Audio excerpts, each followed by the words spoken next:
On va attaquer avec vous, Eric Tegner, sur un procès sur lequel il faut absolument s'arrêter ce soir. Un procès aux assises hors du commun qui vient de se clore.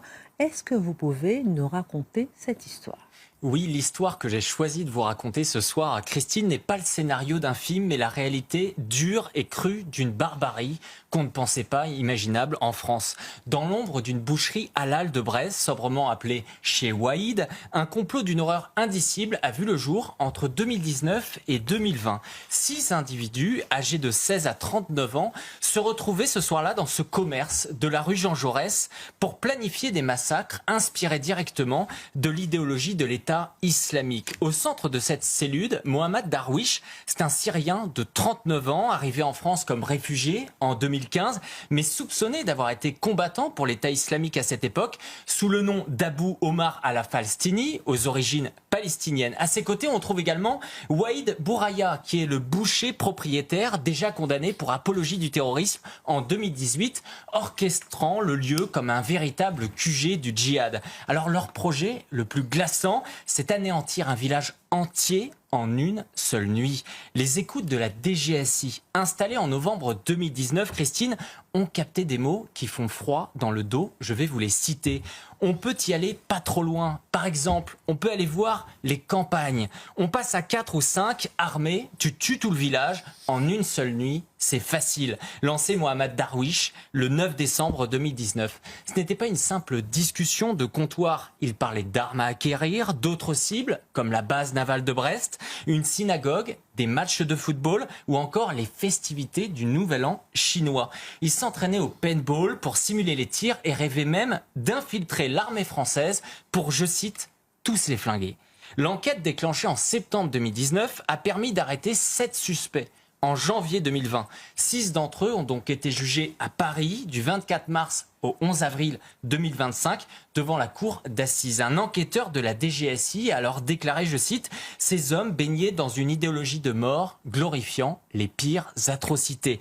Le verdict a été sans appel, évidemment, pour 5 d'entre eux, des peines de 7 à 20 ans de prison. Mohamed Darwish écopant de 20 ans et surtout d'une interdiction définitive du territoire français. La cour a retenu, je cite, « Sa volonté de nuire était évidente.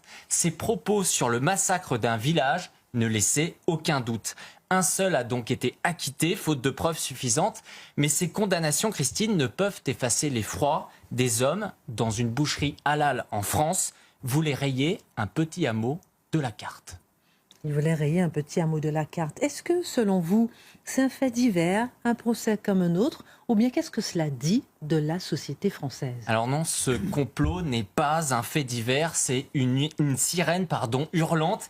L'idée de massacrer tout un village, hommes, femmes, enfants, vieillards, en une nuit, révèle une barbarie qui dépasse l'entendement. Ce n'est pas seulement un crime en projet, c'est une déclaration de guerre contre une civilisation. Imaginez un instant, Christine. Un village endormi, quelque part au fond de la Bretagne, transformé en charnier par une poignée de fanatiques armés jusqu'aux dents. Cette vision cauchemardesque, digne des pires exactions de l'État islamique en Syrie, était donc en gestation dans une boucherie de Brest, sous nos yeux. La gravité de l'enfer est amplifiée par les détails. Parmi les conspirateurs, un adolescent de 16 ans seulement, décrit comme brillant, mais prêt, je cite, à partir en martyr, montre que l'endoctrinement n'épargne personne. Les écoutes révèlent des tutoriels djihadistes visionnés, des recherches d'armes et une fascination pour le chaos. Un enquêteur de la DGSI a dit, je cite, « Les vidéos trouvées chez eux montraient des exécutions, des décapitations. Il s'en délectait. » Mohamed Darwish parlait, lui, de tuer tout le monde avec une froideur terrifiante, comme si un village français n'était qu'un terrain de jeu pour son idéologie mortifère. Même leur tentative de défense pendant le procès qualifiait ces projets finalement de paroles en l'air, sonne creux face à la minutie de leur discussion à nouveau sous écoute de la DGSI. Pire encore, Waïd Bouraya, déjà condamné pour apologie du terrorisme, il faut le souligner, était libre de transformer sa boucherie en centre névralgique du territoire islamique. Comment un tel individu a-t-il pu continuer à agir impunément ? Chaque mot prononcé dans cette boucherie était une attaque contre nos vies, contre nos valeurs et contre notre civilisation. Qu'un tel projet puisse avoir germé, on a encore du mal à l'imaginer lorsqu'on y pense, montre à quel point l'État français a échoué dans toutes ses missions sur le contrôle de l'immigration, sur le combat contre l'islamisme, sur son devoir de défense du peuple français. Remercions quand même nos forces de l'ordre qui font héroïquement leur travail, et ce avec le peu de soutien de nos politiques. Et tout cela, Éric Tegner, a eu lieu avant le 7 octobre 2023. Mais est-ce que les Français, donc selon vous, sont en sécurité, selon vous, dans leur propre pays ?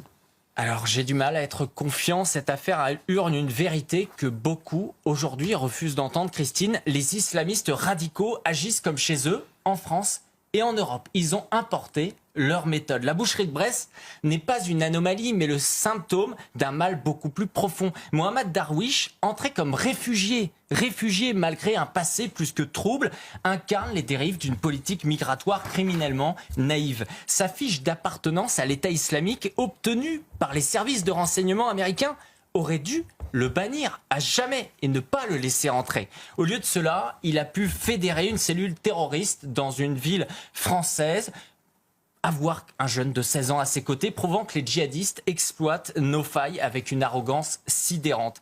Et il n'est pas le seul. Un rapport de 2024 de la DGSI recense 3000 individus en France liés à des réseaux islamistes, prouvant que les djihadistes exploitent tout cela. Il y a des centaines de combattants dont le passé, justement, a été en Syrie. Pire, d'ici 2027, la DGSI, on l'oublie souvent, prévoit la libération de 200 terroristes condamnés en France, qui sortiront donc de prison. Encore pire, la DGSI suit aujourd'hui 400 Français ayant combattu en Syrie ou en Irak, dont une centaine seraient de retour en Europe. Un exemple récent, en mars 2025, c'est un Syrien arrêté à Stockholm qui préparait une attaque chimique après s'être fait passer pour un réfugié. On se croirait dans un film.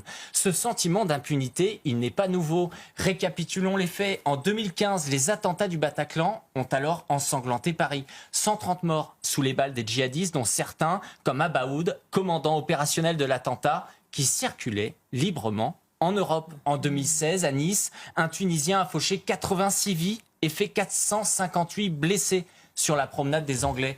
En 2020, Samuel Paty a été décapité par un Tchétchène de 18 ans. En octobre 2023, c'est Dominique Bernard qui est assassiné par Mohamed Mogoutchov. À chaque fois, le même refrain. Des individus radicalisés, issus de l'immigration, profitent de nos libertés pour semer la mort. Les complots déjoués également confirment l'ampleur du danger et sont souvent passés sous les radars. En 2024, 3 projets d'attentats visaient les Jeux Olympiques et ont heureusement été stoppés. En Europe, le tableau est tout aussi sombre et la France n'est pas la seule à être touchée. En novembre 2020, un sympathisant de l'État islamique, Kouchim Fethullah, assassine 4 personnes à Vienne. En septembre 2024, c'est un Syrien qui est arrêté en Bavière.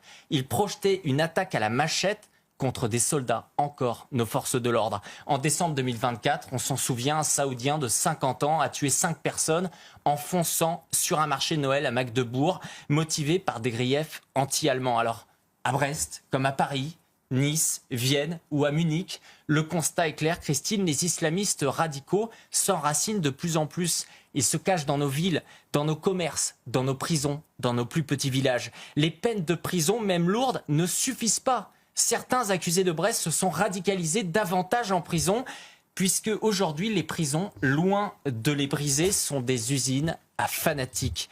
Les revenants du djihad, les libérés, les radicalisés, ils forment un cocktail aujourd'hui mortel que la DGSI elle-même qualifie d'inédit.